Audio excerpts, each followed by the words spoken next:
एक छोटा सा गांव जहां हर सुबह की शुरुआत एक चिरपिंग बर्ड और धूल भरी हवा के साथ होती थी। यह गांव खुशियों और एकता से भरपूर था। गांव के हर गली, हर मोहल्ले में एक अलग ही कहानी छुपी होती थी। गांव के एक कोने में एक छोटा सा घर था जहां पर एक बूढ़ी औरत माई रहती थी। माई के घर सबसे अलग थे क्योंकि इसमें एक छोटा सा बगीचा भी था। जहां पर एक दिन एक गांव में नया परिवार आया। रवि जो गांव की औरतों से डर गया था, उसने देखा कि गांव की सब सुबह माई के घर जाती और वापस आती। खुशियों से भरे हुए रवि ने अपनी माँ से पूछा, माँ, सब लोग माई के घर क्यों जाते हैं? माँ मुस्कुराई और बोली, बेटा, माई एक बहुत ही समझदार और दयालु औरत है। उसका घर हर किसी के लिए जन्नत के समान है क्योंकि वो गांव के हर किसी के लिए मदद करती है और उसकी समस्याओं में साथ देती है। उसने अपनी माँ से कहा, माँ, मुझे भी माई के घर जाना है। फिर रवि ने सोचा कि वो भी माँ के घर जाकर देखेगा। माँ ने मुस्कुराकर हाँ बोल दिया और रवि माई के घर चला गया।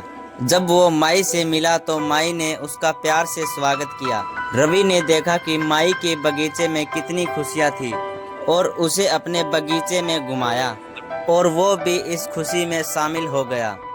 दिन गुजरने लगे और रवि रोज माई के घर जाने लगा।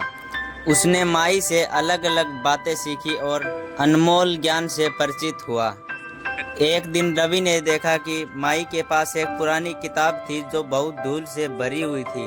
उसने माई से पूछा, माई, ये किताब क्या है? माई ने मुस्कुराकर कहा, बेटा, ये मेरी पुरानी डायरी है जिसमें मैं अपनी जिंदगी के अनमोल पल लिखती हूँ। रवि को यह सुनकर अच्छा लगा और उसने माई से कहा, क्या मैं भी इसे पढ़ सकता हूँ?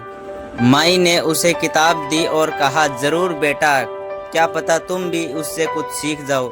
रवि ने माई की डायरी पढ़ना शुरू किया और उसने देखा कि इस डायरी में माई कितनी मुश्किलों से गुजरी हुई है, पर समझदारी और हिम्मत से काम लिया। उसने कभी हारना नहीं सीखा। रवि ने माई से कहा, आप मेरी गुरु बन गई हैं। मेला खत्म होने के बाद गांव माई ने रवि को गले लगाया और माई ने कहा कि बेटा, जिंदगी एक हार जीत का खेल है, जरूरत है तो सिर्फ हौसले और विश्वास की। दिन गुजर गए। रवि ने माई के अनमोल उपदेशों को अपने दिल में बसा लिया।